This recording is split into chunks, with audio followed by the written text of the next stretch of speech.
ಆದ ರವಿಕೃಷ್ಣ ರೆಡ್ಡಿ ಅವರು ತಮ್ಮನ್ನು ಉದ್ದೇಶಿಸಿ ಮಾತನಾಡಿದ್ದಾರೆ.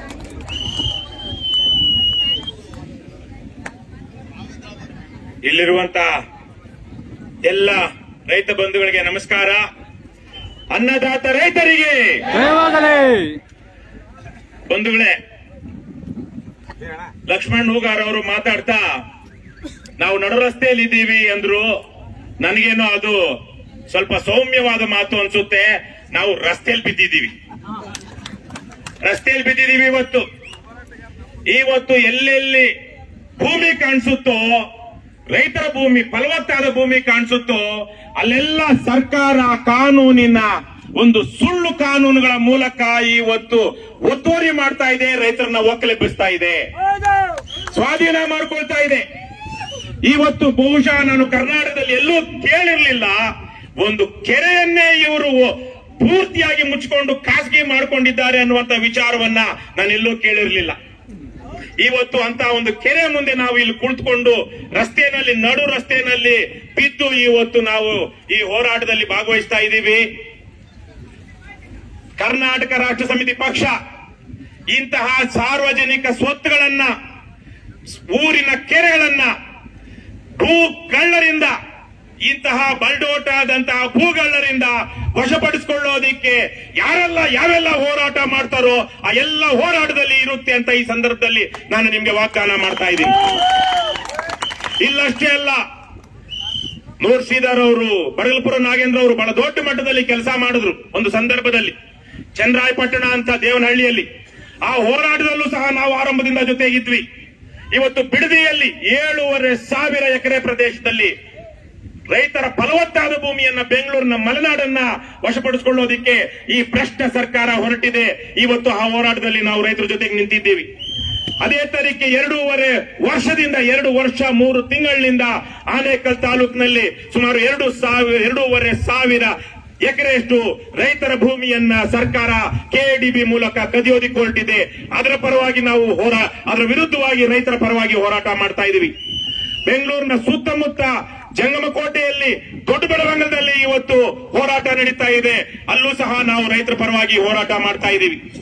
ಇಲ್ಲಿ ನಮ್ಮ ಕಣ್ಮುಂದೆ ಬಹಳ ದೊಡ್ಡ ಮಟ್ಟದ ಅನ್ಯಾಯ ಆಗಿದೆ ಕೊಪ್ಪಳದ ಜನತೆಗೆ, ಕೊಪ್ಪಳದ ಸುತ್ತಮುತ್ತಲ ಇರುವಂತಹ ರೈತರಿಗೆ. ಇಲ್ಲಿ ಬರುವಂತಹ ಹಾರು ಬೂದಿ ಏನಿದೆ, ಆ ಫ್ಲೈ ಹ್ಯಾಶ್, ಅದು ಮನುಷ್ಯರನ್ನಷ್ಟೇ ಅಲ್ಲ, ಪ್ರಾಣಿ ಪಕ್ಷಿ ಕ್ರಿಮಿ ಕೀಟಗಳನ್ನು ಸಹ ದುರ್ಬಲ ಮಾಡುತ್ತೆ. ಅಲ್ಲಿ ಪರಾಗ ಸ್ಪರ್ಶ ಆಗೋದಿಲ್ಲ, ರೈತರು ಬೆಳೆದಂತ ಬೆಳೆ ಸರಿಯಾಗಿ ಫಲ ಕೊಡೋದಿಲ್ಲ. ಇವತ್ತು ಈ ಭಾಗದಲ್ಲಿ ಸಾವಿರಾರು ರೈತರು ನರಳ್ತಾ ಇದ್ದಾರೆ. ಆ ಪತ್ರದಲ್ಲಿ, ಇಲ್ಲಿ ಬಂದಿರುವಂತಹ ಕರಪತ್ರದಲ್ಲಿ ಹೇಳ್ತಾರೆ, ಎಷ್ಟೋ ಜನರಿಗೆ ಕ್ಯಾನ್ಸರ್ ಬಂದಿದೆ, ರೋಗ ರುಜಿನಗಳು ಹರಡಿದೆ. ಆದರೆ ಇಂತಹ ಪರಿಸರ ವಿರೋಧಿಯಾದಂತಹ, ರೈತ ವಿರೋಧಿಯಾದಂತಹ, ಜನ ವಿರೋಧಿಯಾದಂತಹ ಕಾರ್ಖಾನೆಗಳನ್ನ ಮುಚ್ಚಿ ಜನರ ಬದುಕನ್ನ ಕಟ್ಟೋ ಕಡೆಗೆ ಸರ್ಕಾರ ಗಮನ ಹರಿಸ್ತಾ ಇಲ್ಲ. ಇಲ್ಲಿರುವಂತಹ ಎಂಎಲ್ಎಗಳು, ಎಂಪಿಗಳು, ಕೊನೆಗೆ ಅವನು ಜಿಲ್ಲಾಧಿಕಾರಿ ಕೂಡ ಈ ಬಲ್ಡೋಟಾದಂತಹ ಕಂಪನಿಗಳ ಜೇಬಿನಲ್ಲಿದ್ದಾರೆ. ಇವತ್ತು ಅದೇ ಕಾರಣಕ್ಕಾಗಿ ಒಂದು ನಿರ್ಣಾಯಕವಾದ ಹೋರಾಟವನ್ನ ರಾಜ್ಯದ ಜನ ಮಾಡಬೇಕಾಗಿದೆ. ಇವತ್ತು ರೈತರಿಗೆ ಅಷ್ಟಿಷ್ಟು ಅನ್ಯಾಯಗಳಾಗ್ತಾ ಇಲ್ಲ. ಇವತ್ತು ರೈತರು, ಬಹುತೇಕ ರೈತರು ಎಲ್ಲಿ ವಾಸ ಮಾಡ್ತಾರೆ? ಹಳ್ಳಿಗಳಲ್ಲಿ ವಾಸ ಮಾಡ್ತಾರೆ.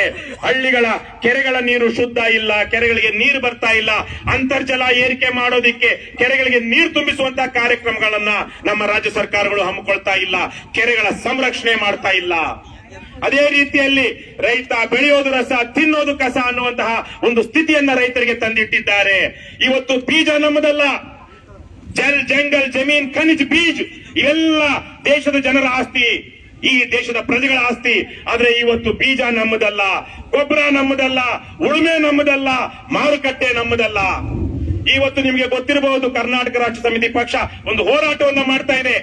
266 ರೂಪಾಯಿ 50 ಪೈಸಾ ಒಂದು ಚೀಲ ಯೂರಿಯಾ, ಒಂದು ಮೂಟೆ ಯೂರಿಯಾ. ಆದ್ರೆ ನಿಮ್ಮಲ್ಲಿ ಎಷ್ಟು ಜನ 266 ರೂಪಾಯಿಗೆ ಒಂದು ರಸಗೊಬ್ಬರ ಅಂಗಡಿಯಿಂದ ಯೂರಿಯಾ ತರ್ತಾ ಇದ್ದೀರಾ?